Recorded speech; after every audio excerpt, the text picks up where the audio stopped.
That's a legendary Gabrielson sniffer of white powder. I won't mention that. Isn't it interesting when you look at our fairing? Everybody who thinks Trident Racer thinks slot for oil cooler. That was nothing to do with it. That was foisted upon us, and we hated it. And so it's so interesting that everybody thinks that it's something we did. So that's the first year, 1970, was when Romero did the absolute lap record, about 160 something, I think, around Daytona. That fairing. But we had this place, Umberslade Hall, a big mansion in the country. I was involved right at the beginning laying out the test cells, I think. There were a lot of very clever people there, but nobody knew anything about motorbikes. A lot of them came from Blackburn Aircraft. We had questions, people coming to our experimental saying, does the fairing turn with the front wheel? Why don't you run the exhaust pipes through the frame? Has the gearbox got synchro mesh? All these sort of silly questions. So that's one of our very early bikes, and that 1970, that's the fairing they have, and the one that we really like. There's a posed picture in the experimental. You can tell it's posed because everybody's smiling. Shows you a bit of some of the stuff I was talking about, the coil brackets and all the rest of it. That's the side, the windows that led onto the lawn. They were frosted, you can imagine, up to that one horizontal bar. And one day, we all stopped in amazement and looked out of the window. There was a guy going past with a trilby hat on, who must have been 9 foot tall. It was Les Williams on somebody else's back. Les was a stunning practical joker. And, I mean, he'd, I remember him doing things like, if you had your lunchbox that your missus had put up together, he would inject green food dye into your orange. And then when you threw it away, he'd then eat it. Of course, the shop was full of people trying to electrocute others. There's a few old magnetos around and people's hair standing on end. Lots of fun. And I mean, one of the classics he did, there was one of the testers called Bert Watmore, used to ride from Birmingham every morning. It was generally late. And there used to be, coming from Birmingham, a big, fast, bumpy left-hand bend past the entrance to what was called Eldon Airport, which is now Birmingham Airport. And he was whizzing around there, flat out, 100 plus. And he suddenly felt something running down his face and had a big panic. He thought he'd had a bloody brain hemorrhage or something. What happened is, because you remember the old hats with the cross webbing on the top, Les had filled a plastic bag full of water, tied it up and put it under the webbing, so that when he pulled, well, he thought when he pulled it on it would burst, but it didn't. It burst when he was doing 100 miles an hour. That was a lot of fun. Another classic one, you might have the name Hughie Hancock's used to work in the service department at Triumph. He's done some books on how to do old Triumph properly. Service department was great, because if you weren't in love with your local dealer for whatever reason, you could bring your bike to the service department so they could do anything in one shift in a day. And so guys really knew what they were up to.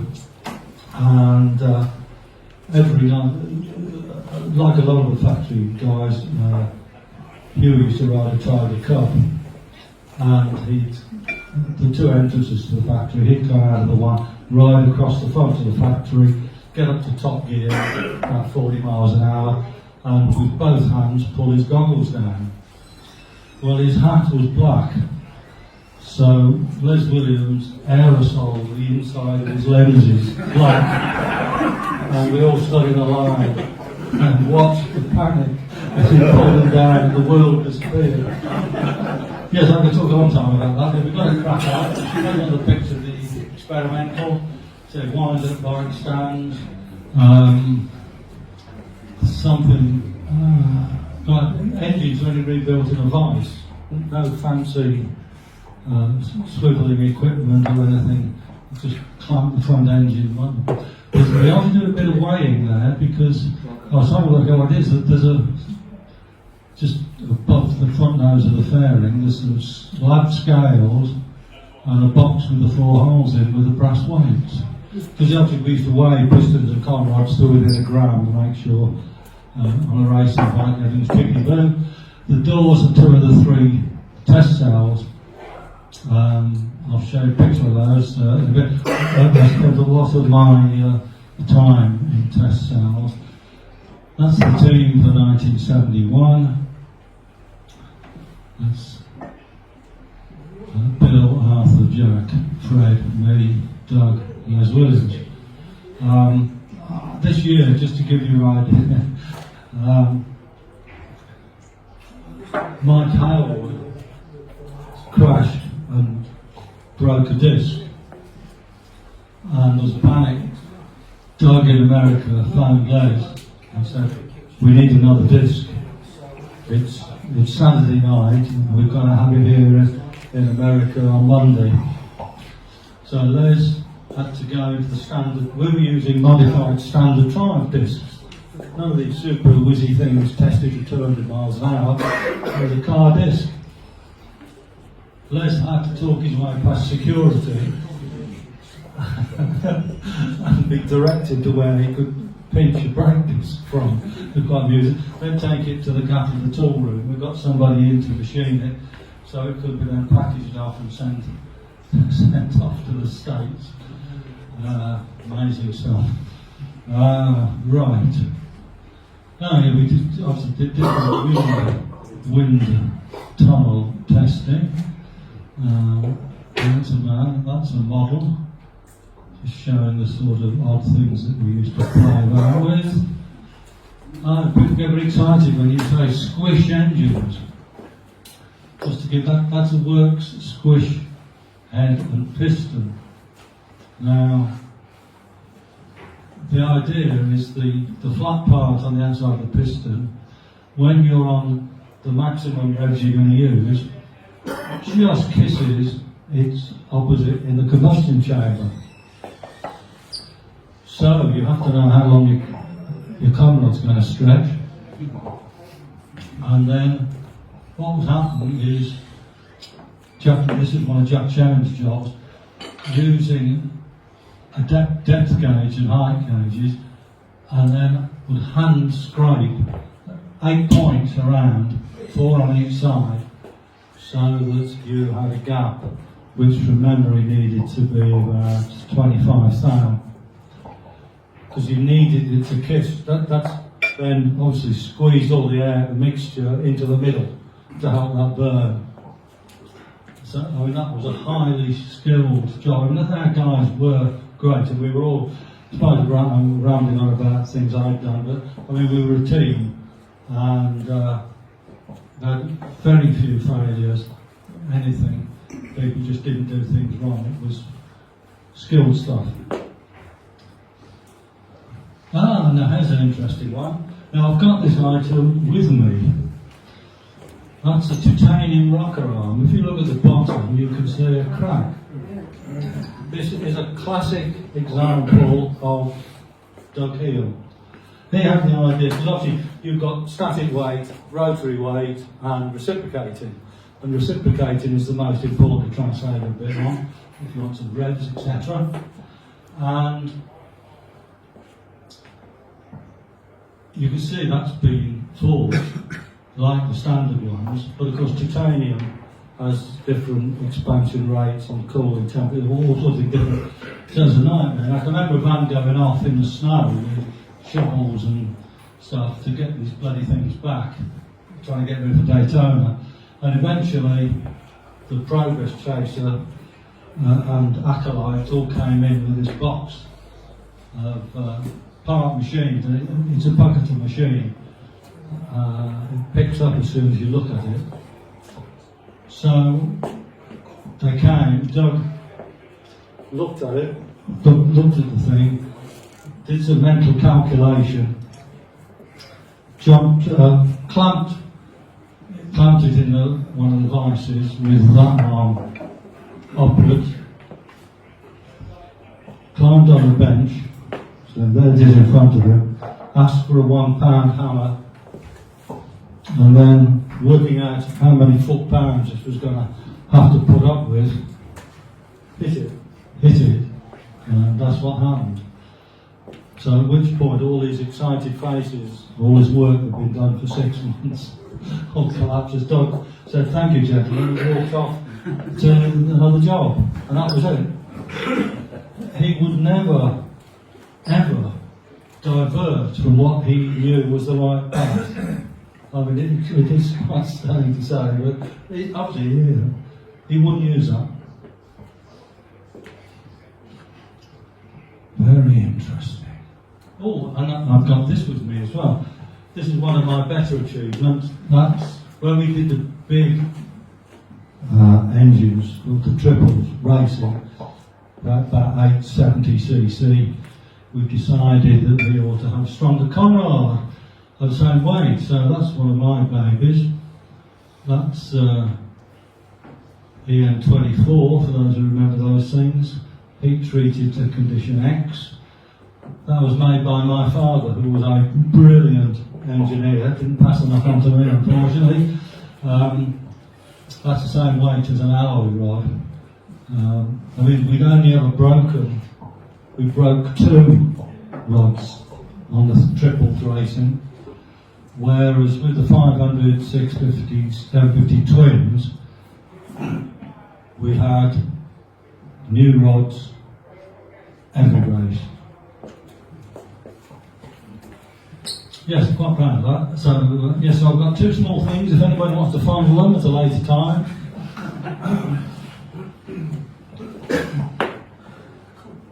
Take more grasses.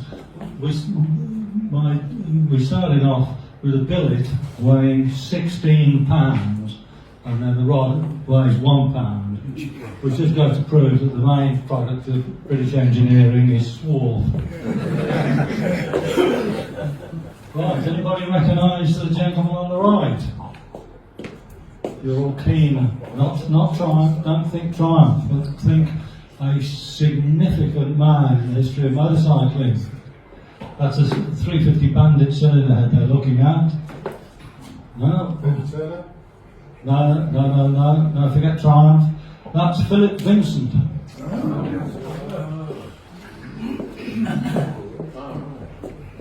Doug's off to show all the new exciting things. Again, I'll tell you, Edward Turner was, well, the rumour is he was told to do a 350 overhead twin for the same price as a sports car. And it did sort of show, Edward never liked using metal, because metal costs money. So all these things actually have lots of fresh air. And the first one, he would come in, be chauffeured in with his big coat and his Homburg, and there was a little drawing office doing the stuff. And I always remember, and this is first hand, it's not Chinese whispers, the guy running this drawing office, a guy called Bob Catton, who I knew well, came down and said, "I just showed Edward the new valve springs." And he put one on the floor, put his heel on it, and said, "Much too strong, my boy, make them half as strong as that." There's design engineering for you. And the very flimsy bike had some strange characteristics, but it recorded a very fast time. I think it was because these very weak valve springs let the thing lift off, and at full lift you actually got more lift than you thought you were going to get. But then eventually the whole thing was redesigned, and then after stuff was made, it was ditched, it was Barclays Bank pulled the plug on BSA. That's what they look like. I did a bit of riding on those, quite good fun. Tony Lomas, one of the ex-speedway riding testers, was taken to this photo shoot, but they decided he was so pretty they put him in some of the pictures. And that girl is well known from old television, I can't remember what her name is. There's another example of development. The crank on the left is the first effort at it, which is based very much with that big flywheel in the middle of traditional Triumph twins. And it did vibrate a bit. The second one, where it moved the weight away, because obviously when you've got two bearings, you're always going to get a skipping rope effect when there's some good, strong torque on it. And that, again, if you can remember a threepenny bit, we could stand one of those on the petrol tank and rev the thing up to about 5,000 or 6,000 before it fell over. And of course, part of the thing, because the production was put back and put back and put back, the outside suppliers kept supplying stuff. So there were things like 20,000 conrods in the stores, and there were hundreds and hundreds and hundreds of the frames, and this all comes. Ken Sprayson, who was again, top frame man, was working for Royal Enfield and did a super little frame for their 250 racer, and we copied the principle of that with his approval for the Persis 500 races, and so the 350 Bandits frame, that's its heritage back towards Royal Enfield. And there was so many around, we put a 500 in one and a 650 in another. I rode lots of miles on that. It was a little bit small for me, but it was nice and light and chuckable. That's the P1, the first Trident. It's ironic when you look at the bikes today that they use the same bore and long stroke of the 3 units Tiger 100s to keep the engine narrow, because they didn't want to make the bike look too big. And you can see it's got a cast iron barrel, which was eventually ditched. And in common with lots of cars at the time, the thermal expansion of aluminium being so much more than iron, gaskets used to shuffle out. And so that got ditched. The primary side is gears, which I think we gave to Hesketh, and it was just a disaster the same. I mean, when you've got two gears running together, they have to be exactly on the correct radius. Whoever decided to put that on had forgotten about the coefficient of thermal expansion of aluminium. When the centre distances are getting on for a foot, they rattle like hell when hot. And I know Hesketh did the same thing, and then timed them up. And when you time them up, they squeal like a pig when it's cold, and still rattle like hell when they're hot. So that's what the first triple looked like before Ogle got a grip of it and turned to the subsided thing that most people hated. Which of course they also did the ray guns that everybody hated, and you could buy them for £5, there were thousands of them, and then strange things actually went very well. It all turned around and very popular. There's my later baby, the T160, that's what it looked like when they were in the air. That's when Norton took this over, they were convinced that bolting the engine to the back wheel and rubber mounting the whole issue was the way to go. Designed by my dear friend Bob Trigg, and so we had to put a triple engine in a Commando frame, which meant serious modifications of the crankcase, so there's only a couple done. And then Doug came up with the idea of, so you'll find early TM60s were only mainly 1 year, but the early ones, everything was solid and it vibrated a bit, and then the later ones, after Doug got to grips, had rubber mounted footrests, which stopped you feeling well, the engines trying to make you feel. Yeah, again, I did a lot of miles on that one as well. That's just another example. I've got a photo of that. That's a BSA 500 single in a bandit frame again. Compression ratio dropped. It was a very nice little bike, that. Very nice. Now, this is really interesting. This could have altered the whole future of the industry.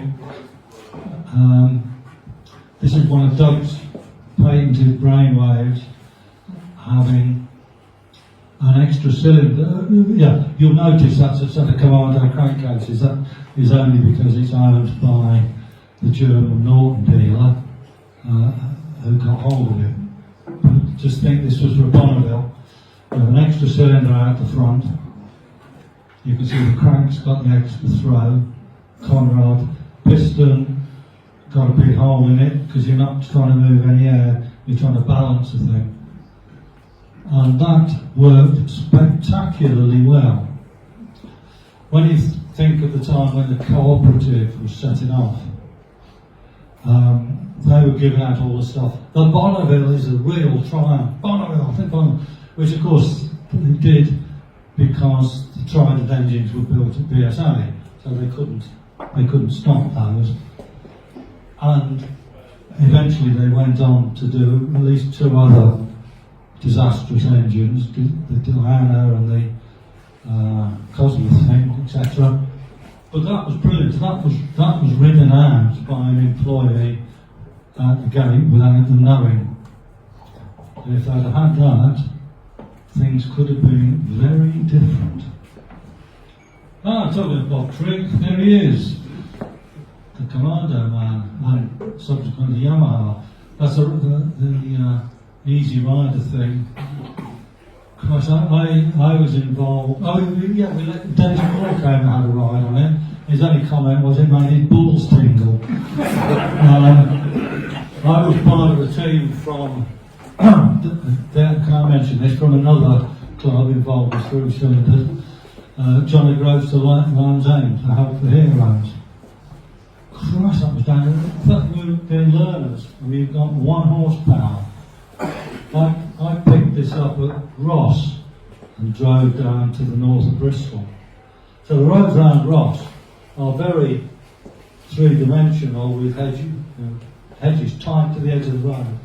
Now I'm sort of going through a shallow Z bend with double white lines and no verge, straight up.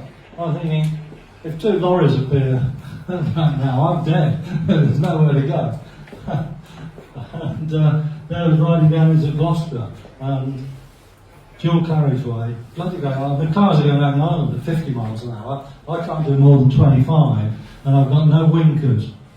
I'm in a real safe job, this is. And I'm trying to look, I can't see far enough back to see if there's how many cars are coming. It's a busy road. So in the end, I thought, no, bugger it. So I put my arm. And of course, when you're doing 25 miles an hour, you've got one hand on the handlebars, you do wobble a bit. So I was sort of wobbling because I was turned right in this bloody island. Anyway, we wobbled around it and lit the telltale and raised a few quid. Oh! That's one of my chums riding the Wankle. Not a lot to say about that, apart from it's good up steep hills. I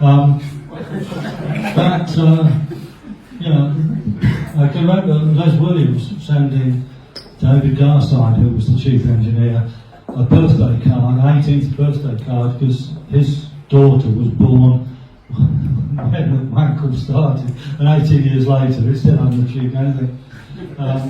The main addition that he added was the centre of the road. The centre of the road was bloody hot, and the seals failed.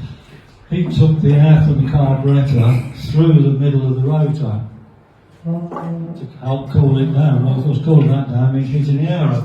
So, depending on whether you've just been doing 100 miles an hour or whether you've been sitting at traffic lights for 5 minutes, when you open the throttle, you're never quite sure what was going to happen, which made the thing very tiresome to ride. Now, Here's one of my later pictures of Doug. I had a 1,000 BSA sidecar outfit, and I took the old boy out on an industry weekend, and we managed to see 100 miles an hour on the speedo, and charging along, and we were down in the Wye Valley, and we were pressing on. I don't know if you've any sidecar riders here, but they are the devil's invention, and you have to steer them on the throttle, because when you accelerate, you turn left, because there's a big dead weight here. When you shut off, you turn right. So the worst thing that can happen to you on the road is you come up to a left-hand bend too quickly. And your natural reaction is to shut off, but then you turn right. So you've got to have the courage to stamp it down a gear and flatten it to pull you around. Well, we were whizzing along this road, trees, cambered road, ditch each side, and I dropped it down and did that, and the bloody primary chain broke. Well, I mean, I didn't know that. All I knew is I was heading across the road diagonally, and somebody up there was looking after me, because there was actually a track across the ditch, whizzing up this bloody track, and got away with it. And Doug, again, typical of him, and it's in my book. He wrote me a nice letter thanking me graciously for taking him out for a ride, because he wasn't riding bikes anymore. And then, of course, it's all obvious when he explains it. When, a chain is always going to have a tight run and a loose run. And when you're on a bike, it's all in the same plane. So when you're leaning over, it's still like that. When on a sidecar outfit, when you're going round a corner, the loose run will go to the outside of the corner, and therefore chew the sides of the teeth, or teeth will chew the sides of the plates, and eventually you end up breaking the primary chain. And there you are. And I also remember, funny enough, if you guys know Mallory Park, Gerrard's is more than 180 degrees. It's a stunning corner. When the BSA guys first put triple engines in the sidecars, they always used to have in the oil tank close in on the sidecar, and they wondered what they're blowing engines up. And of course, they used to plunger pumps suck, gear pumps just pass it through. So when you're going around a right-hand bend and the oil pump's on the left, there isn't any oil going to the oil pump. That's interesting. Right. Now, yes, that's often the end. Seeing as how you're all here, I've got pictures of American racers from Daytona, top guys I've done, Castro, Nixon, and some good old pictures. They were tough guys, these Americans. I remember watching, I think it was Nixon, one of them, going down towards the start-finish straight and losing it, and then because into where these big boots, a big boot would come out and pick the bike back up off the road and keep going. That's clever. The great Jack James. Jack had been a spotter in the war for artillery, naval guns and things. Arthur's still going. He's 92, still on the ball. It must have been the 1970s looking at me. Sorry about that. Light transmission, again, for you triple people.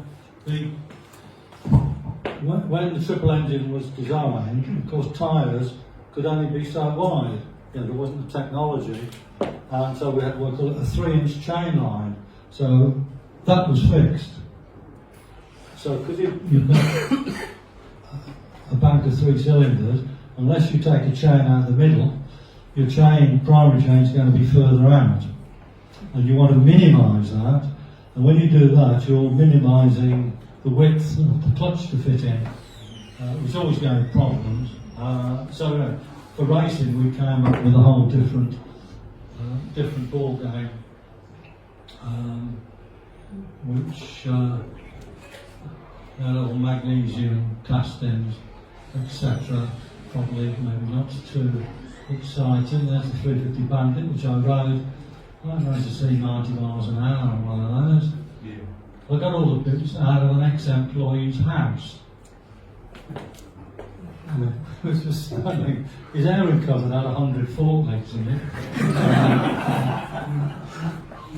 He'd been an inspector, which means he's somebody who could write a note on a stillage or a box of stuff, reject, do not use, and then apply to scrap.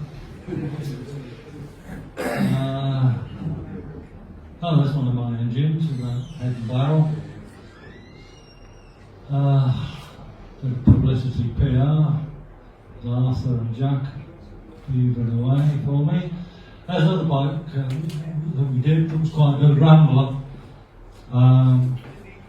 We had some bikes to test. One of them was a Polish one, I can't remember what it was called, but it looked like the frame over the engine was square section tube until you had to look carefully, and it was 2 bits of angle iron, edge welded together, and I think the front brake was made of an old biscuit tin or something. I do remember falling off that, embarrassingly. That's a picture of a day. We just rebuilt Paul Smart's bike. The guy on the left is John Parker, who used to race for us with a 1000cc engine, and Alex George in the middle. I was quite excited when Alex, this is 25 years ago, when Alex George rode our bike and said that he could lap the Isle of Man at 110, which was faster than any British bike had ever done. Unfortunately, then said he needed £10,000 to do that. So that was the end of that conversation. It's just an example. That's a picture of one of my drawings, just to show you what good old engineering drawings look like. That's an harmonic which we used to use before the valve material got good enough to stand up to racing temperatures. And I had this idea, again, coming back to saving reciprocating weight, I got that you can just see there's a hole drilled up the middle, and I've added a note onto the drawing, and then it was plugged. All to do with more revs and things.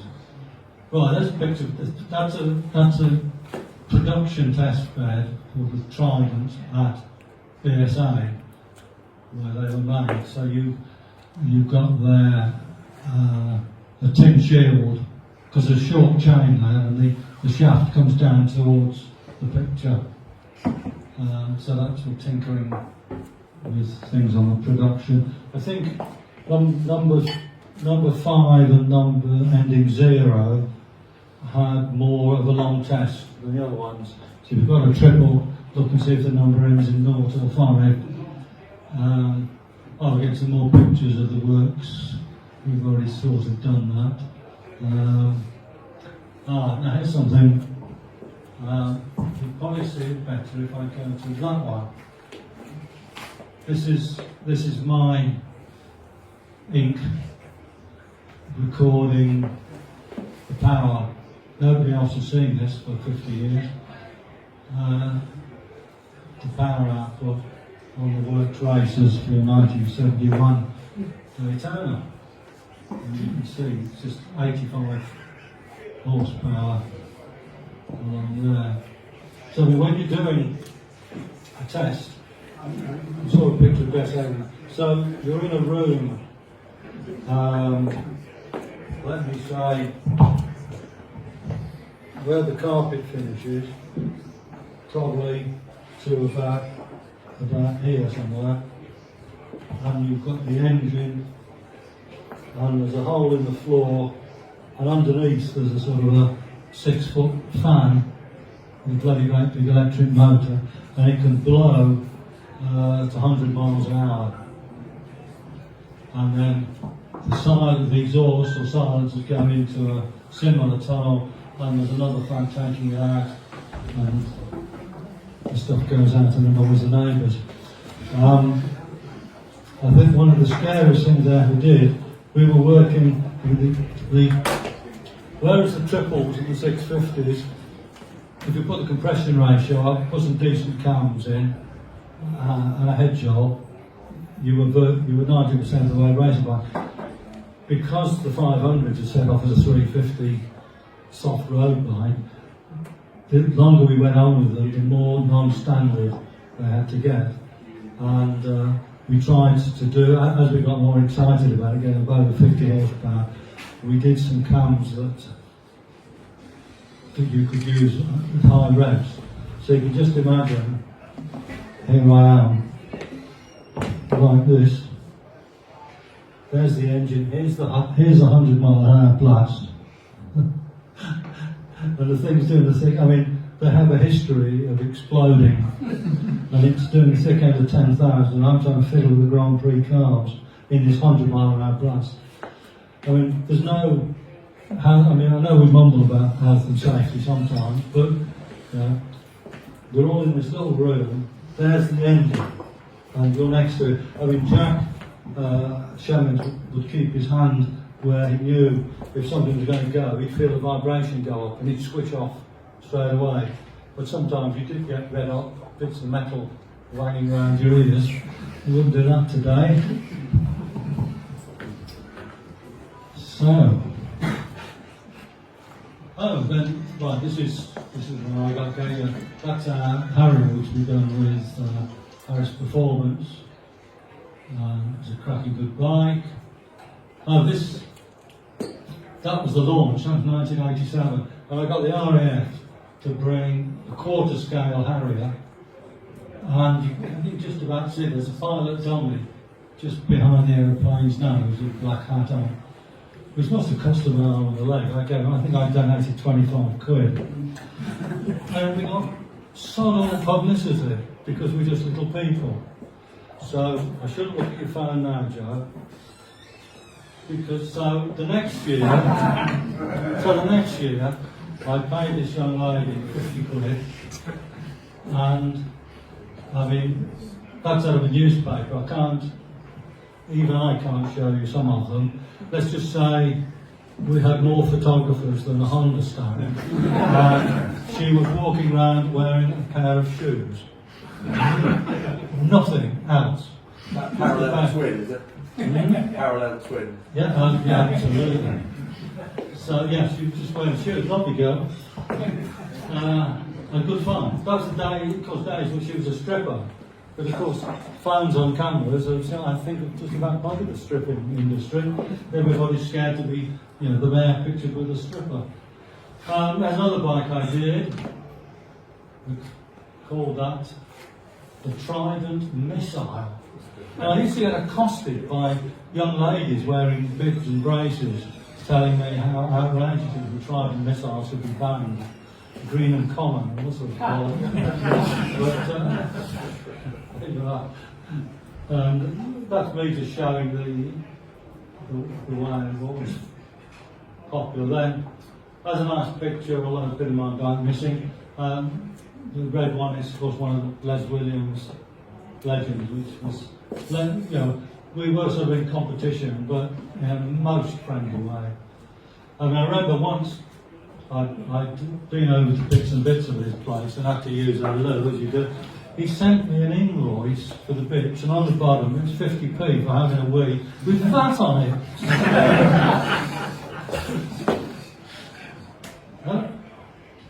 God, that's me again. That's me responding to the first inkling of those dull green things that came out. I made an effort to try and give it a bit of character and got the ray guns back. Then we got into a bit of circuit racing with single cylinder. It was a popular class at the time. So that's a Rotax engine. And it was the fastest single cylinder bike tested by Bike Magazine at 126. So I was quite proud of. Lovely little light bike. That's not a very good picture. I got asked by Watson Squire when they were importers of Royal Enfield. I used to give them free advice about some of their problems. I'll give you an idea of one of their problems. That problem before the disc came along with the front brakes. And of course 95% of the parts are sold in India. I was told this direct by the guy from Watson who had been over to India. And one of their Indian customers complained that the front brake was absolutely bloody useless, which it was. So the dealer said, "I'll leave it to us, we'll sort it out under warranty." So eventually he was called back, went in and said, "Well, what have you done to make the brake better?" "We fitted you a louder horn, sir." Which does sum up some of the difference between the mentality in different countries. Because the bikes they were bringing in were very sort of 1950 boring go to work bikes. So they asked me to see what I could do. And it's not the best bloody picture actually. But I always remember when I was a nipper looking at Royal Enfield catalogues, how you sat in them. And it had some lovely dropped handlebars and a nacelle. So I tried to reproduce all of that and give it a gold star system and stuff. And that was our final. That's the Hinkley engine. I'm trying to not to be immodest, but a stunning bike to ride. With Harris is so good. They've won Grand Prix. They know what they're doing. Wonderful people. You get people who are saying, "Oh, I can't have handlebars forward because it hurts." And I'm thinking, bike's designed properly, your elbows are lying on your knee. And you've got no load on your hands at all. And that's exactly how that was. Just like chucking about, bags of talk. And that was commissioned. My friend on the left here, who unfortunately is just passed on. Amazing man. He was one of my head boys at school. It sounds very posh. He lived in an end of terrace house with chickens in the garden, 11 works Yamaha racers in the garage. And the last thing he did was to buy 3 OW01s, director of 40 companies. Excellent, a super guy, and he gave me 10 grand and said, "Here, build one of these." He wasn't quite so happy when I asked him for the rest of it, but again, cracking bike, great fun. It's always lovely to do these things. We haven't mentioned about my stuff, but there I am doing that's my bit of paper, which I had to pay for. It says that I did a kilometre in 13.8 seconds at an average speed of 260 kilometres an hour. I do separate talks about side of it. But how are we doing on time? Has everybody had enough? No, still going? Okay. Right, I will come back to that. I do mention that I've got, hang on, right, that's a postcard which the Triumph factory printed 10,000 of when I did the record for me to autograph. And I've got a few left. And at the 50th anniversary that our club kindly organised for me at the museum, and the Museum Open Weekend, and the big show at the NEC, I've been raising money for prostate cancer research. And I have to say, I'm stunned at how many people, I want to say is, I'll autograph it to you for a £5. I've given prostate cancer £2 so far, and I've still got a few left, and I've brought tonight. As if anybody wants to take that. I was still stunned at how many people know who the hell I am after 50 years or care. But anyway, so we've got that. I mean, I can, if I knew how to go back, Why don't we play the music? Right. It's so long ago when I did this show, 50 years ago. I don't think movies have been invented, but we've got a black and white sound. Somebody was kind enough to take a sound recording. So just think, we've got the Concorde runway, which is 2 miles or 3 kilometres in length, and it's bumpier than you think it might be. So there's probably up to 20 guys going for records, because you've got standing start, flying start, quarter mile, kilometre, mile, and then 50cc, 125, 250, etc. But it's the absolute record that is the one. I mean, we all know Richard Noble did 633 in thrust, don't we? Yeah. And then you've got the absolute two-wheeler record, and then what I achieved was the absolute. That's a standing start one, as you can tell. That's not the platinum record. But I was the first person on a standing start kilometre to average over 105 with a sidecar. You see, you're not allowed to have a passenger, but you've got a sort of 10 stone weight lead wide on. So you've got this runway, and halfway down, at right angles, a little runway, and that's where the vans and cars and mechanics and families are. And then you say, right, we're doing flying kilometre. Anybody that's interested, down to the end. So you get pushed down to the end. And eventually, the guy with the walkie-talkie says, you. Which is when your whole life passes through you. And it needs 3 to push the thing. I mean, when you're geared to do 170, and first gear is about 1.6, you're going to get up 100 miles an hour in first gear. So it does need a bit of a push. But anyway, so you get started, maybe do a circle, then you go. Because you're used to doing a quarter mile in 9 seconds. You're looking down the Concorde runway, and there's a checkerboard a kilometre away, which you hardly bloody see. So then you go off through, get up to, and there's no cooling at all. So, and it's leaping about because the noise in the aluminium, especially with the back on, is absolutely bloody deafening. And then you wonder how hot the engine's getting. I go over and think, I'll put a finger over the clutch. No, that clutch is so strong, I can't put it in with one finger. Well, you know, when the adrenaline's working, I'm a great believer in adrenaline. I think somebody ought to invent adrenaline patches, you know. So, shall I put 3 fingers over the clutch? Oh shit, I've got to hold on. Anyway, all this goes through in 13 seconds. And then I have to lie down. The mechanics have to take the spark plugs out, push it round to try and get some cool into it. And then within an hour you have to go back the other way. And so at my 50th do at the museum, one of the guys I'd not seen for a long time, a guy called Dick Sullivan, who's a multi-word record holder.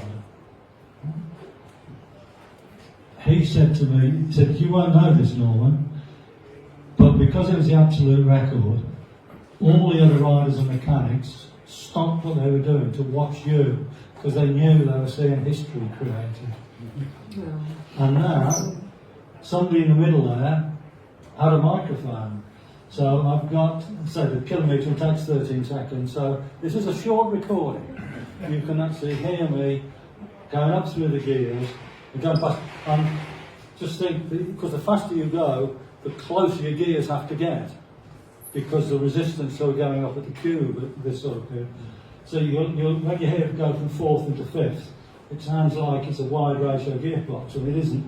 And then there's a brief on me come back the other way. So, Maestro, here we are. Okay.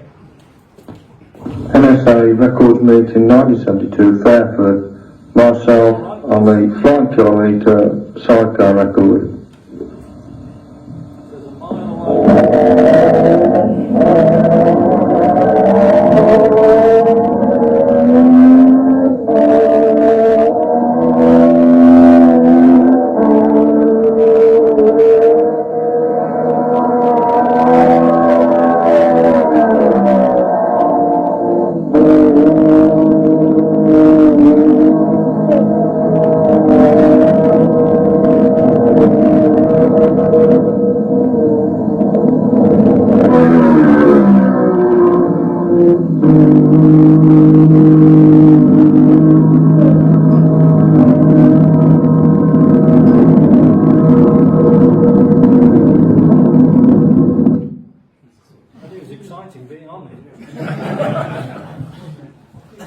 Right, now, we've got one or two options now. I mean, I haven't shown you anything about racing sort of stuff, starting off with a Tiger 100.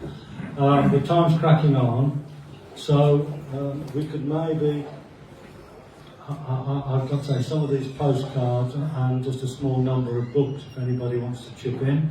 I'm more than happy to get answer some some sensible questions, if anybody, about anything. Or I can keep talking if you're not careful. How many times had you attempted land speed record then before that? Yeah, well, it was only that day. I'd done the year before when the engine was a 750. I'd done 150. Well, the funny one was when I was doing a practice run, practice event. They marked out quarter mile, kilometre, mile, just in one direction. And the silly sods hadn't put it in the middle, because you're only in one direction. Yeah. So there's this lad called Fred Willingham, who was a real Yorkshire lad. He did records on scooters. And he'd never been over 100 miles an hour. So I said, hey, Fred, you lie down there, do not lift your head till we stop, just bloody hang on tight. So off we went. I didn't expect to do a mile, but in the end I hung up, did the mile, and then realised there wasn't much stopping. I mean, I got Tiger Cup front brake, and no brakes basically. Sorry, are you losing me? Anyway, we were a lot. I mean, I must have been doing over 150 at the end, and then suddenly there's the end of the runway. And then all these big lights on stalks, the aeroplanes. We went whizzed in between two of those on the grass, and then stopped before the hedge on the road. So I said, what do you think of that, Fred? He said, I didn't know there was anything wrong to what I was looking at changed from grey to green. Anyway, so the records the year before I'd done 150, and I knew I had to get past 160. And say, all the resistance, it all goes up horrendously. Yeah. So I knew I'd really got to get a lot more poke and better streamline, which is why the great Don Woodward. I mean, a few guys know about English wheels and doing. Sorry. And that's only the front half. I've got a picture of all of it. I mean, that's made from flat 18 gauge aluminium sheet, without using any electricity. The thing called English wheel, which if you haven't seen it, look it up. It's a big arm, you have different shaped wheels, and you get your flat aluminium and put it through. Second, he would make up from card with a pair of scissors, shapes at different points, and then turn them over and do the other side. I mean, he used to do stunning cars. I can remember him doing a 1938 W series German car. I can't remember the name. Oh God! It must be was it Mercedes? Or? Anyway, these stunning cars. They used to run like at Donington, which is now the Perry track. It used to be the straight, and they'd be doing 200 miles an hour. And they sort of wheel in a rusty chassis with four wheels and an engine, and then 2 years later they take a car ride. And he said, I remember him saying, I've just got to put 96 louvers in the bonnet. And the everything was so absolutely stunning. And so we got streamlining, increased the capacity. I had to have 3 runs at it. There was a wind blowing straight up and down the runway. And the first run I went down with the wind and equalled the record. I'd say it's a long old trot when you're used to doing a quarter mile. And everything's untested. So the sidecar chassis cost me £1.15 to have put together. It was an old scooter wheel with the balls, because ball tyres are good because not so much weight. Ball scooter tyre and a homemade wheel spindle. So everything was done for nothing. And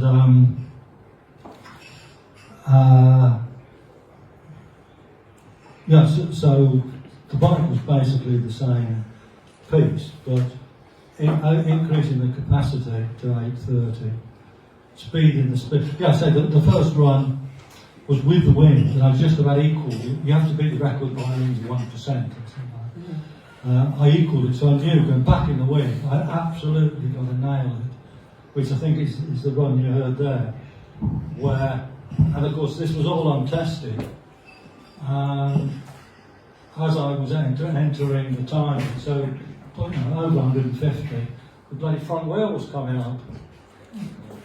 Like I said, I do used to know Donald Campbell, and I thought, I'm not going to shut this bloody throttle, and thank God. But of course, with a sidecar outfit, it comes down slightly offline, you're heading off the track. Because, the handlebars are minute, and of course the loading is huge. And then I basically equalled, again, going back into the wind, so I knew if I could do a third run, I'd up the nitromethane, liquid power, and we managed to get it on the third run. But, just stunning, absolutely terrific. And then again, if it just failed, if I'd done 2 miles an hour less, I probably wouldn't be here doing it. But I know, of course, that's from an absolute record. Yeah. So I was the first person in the world, just like, that's what that picture is, to average over 105 on a standing start kilometre in the sidecar, which is connected to the Gold Star. If anybody remembers Steve Lansfield, Norton Tune and stuff, they used to give out Steve Lansfield Gold Stars, and I got that for doing that. Previously, I mean, we go back, so I can bore you with pictures if you want, but when I was racing the 500 twin, I managed to capture the 500 standing kilometre and flying kilometre off the Works NSU that had held the land speed record at the time. So that was a real treat. And also, I took the standing quarter, took one of them off the great, one of my heroes, Florian Prometheus. I was riding the Works Gilera 4. And of course, it's all old hat now, but that record had only been set by the Gilera factory 3 or 4 years before. So it was all quite pertinent at the time. Prometheus was brilliant. He was as mad as a box of frogs. I mean, the one time, we know what these road racing sidecars are like. They're down here. His van broke down going to the TT. So he wheeled the outfield back and drove it the rest of the way to Liverpool. I mean, what a man. And I started off doing world records with 350 twin, then 500, 750, 1,000. How many records do you hold then? I don't know. Just trying. I did have 13 at one time. Wow. I had more than anybody in the world. It was all very boring. Yeah, the world record for having this world record. Yeah. How boring can you get? Yeah, but it's all good fun. And of course, when on that sort of run, enough hands here. So if I was talking about sidecar, you'd think the hand of my hands are actually probably like that, and there's only 15 degrees of lock. Right? So just before that picture was taken, I'd lined up at about 20 degrees to where I wanted to go, and then hold it on full right-hand lock as hard as I can, and then when the man says go, full throttle, go. And then the back wheel starts doing that, and the whole thing I'm holding it on full right hand lock up to at least 80, and the front's doing all this, and the whole thing. This is quite good, just drive down a straight track, which is a little good fun. I mean, when you're young and you don't know failure, you do these things, don't you?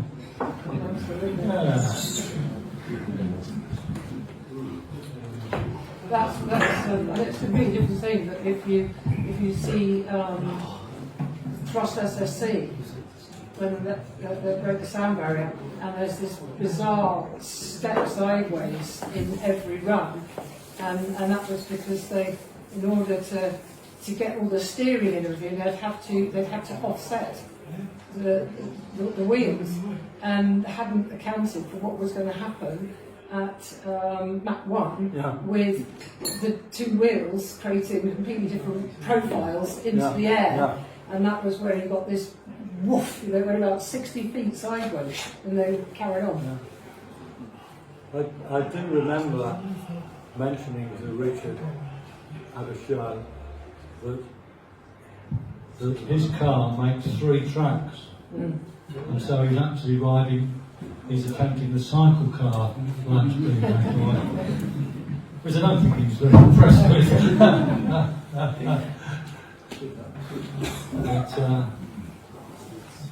Right. I don't know how much it kind of obsesses people in the room, but for me, the difference between, you've got the difference in CC between the previous record and that one. Then how much is the aerodynamics, the streamlining? How much of it is the weight of the bike? How much extra horsepower is going out? Sure, yeah. Well, of course, I mean, these days everything's analysed to the nth degree. In the old days, you just make sure you've bloody got enough of everything. Yeah, and like you say, it goes up with the cube of the speed, doesn't it? So that's right. A small extra, it's a hell of a lot more power.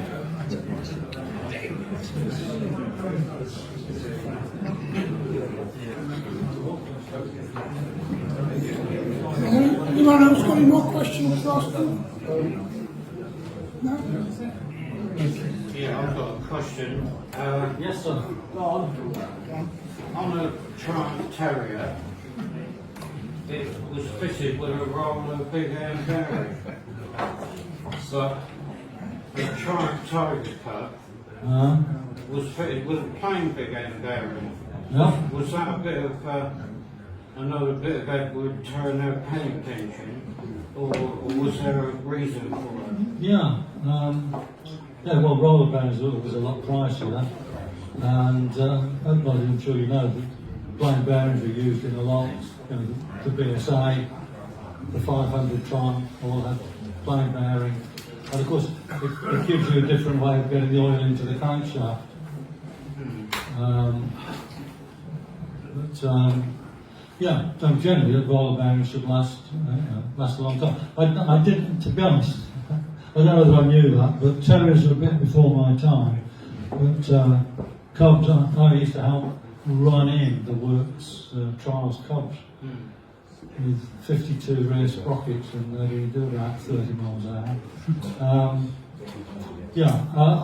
That's so long ago, I really don't know why that changed. I didn't even know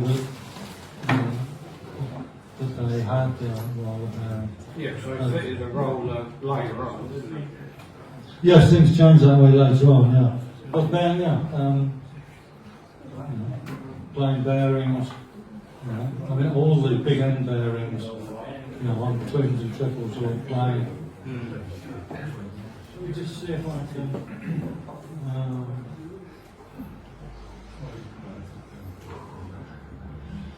That's not good.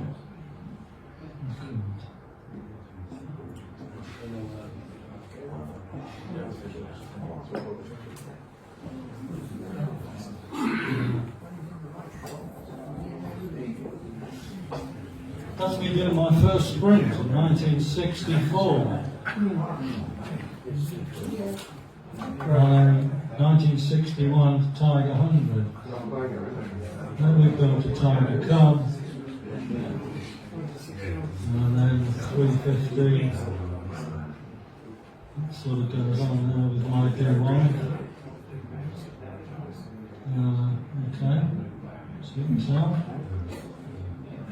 Okay.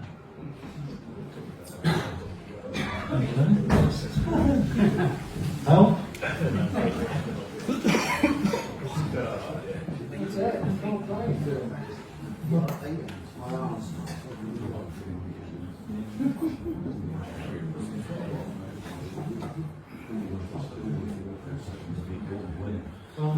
That's at the Ramsey Sprint, 69. One of the first times a triple I've been over there. Oh, anyway, try and beat the time of works till here 4. Good old Mike Nix.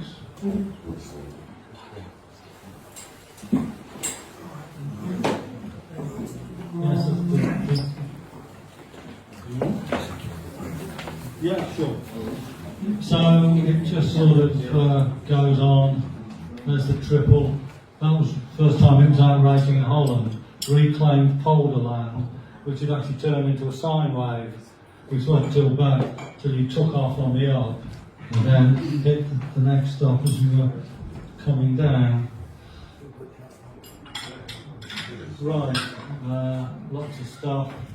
Television. Oh, that was nearly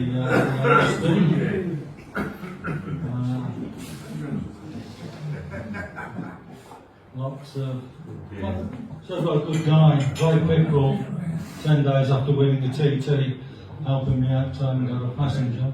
It was a different company, but did you ever talk to people like Chris Vincent or people like that about? Yeah, BSA, a little bit. That's, you see how narrow it is in that picture. I mean, I can't even get in it now. That's at the show. Oh yes, Man of the Year. I came last in that, I think. Lots of few more things here as we head towards the end. That's me falling off Slippery Sound, which I've left some evidence. When it was rebuilt after the fire, they apparently left the dent in the oil tank from my knee. And I fell out, there I am. How embarrassing. Yes, there's like, let's mention this guy. If any of you have heard him, Dennis Jenkinson. What a man, what a man. I mean, he passengered Eric Oliver when he won the Sidecar World Championship in 1951, I think. And you've got to be brave to do that. Yeah. And then he went on to passenger Stirling Moss, when Mossy wanted to win the Mille Miglia, 1,000 kilometres of open road. Nobody but an Italian had ever won it. And because the Jaguar was definitely noisy, it's just an aluminium box and a chassis. And he came up with the idea, if you saw the film on the TV, of getting a shoebox with a toilet roll in it and a handle. So he could say, you couldn't speak in the thing, but he could say third gear left and things like that. Yeah. And they actually won it. He lived in a little cottage in the New Forest with no services. And when he went for dinner, he only had one plate and one knife and fork.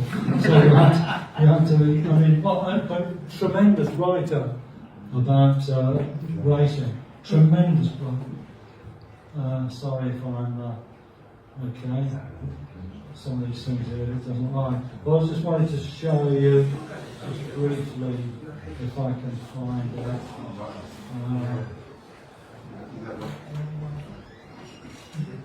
Where am I? No. Come on.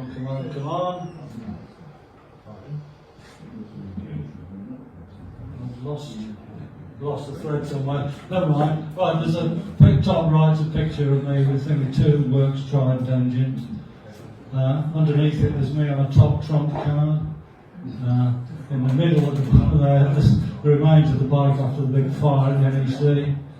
And there's a picture of me riding Yellow Peril, which was fun.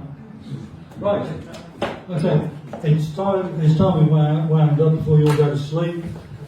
Please come and see me if you want a postcard signed or a book, all for a good cause. And if you want any details about the medical side. I give you first-hand experience.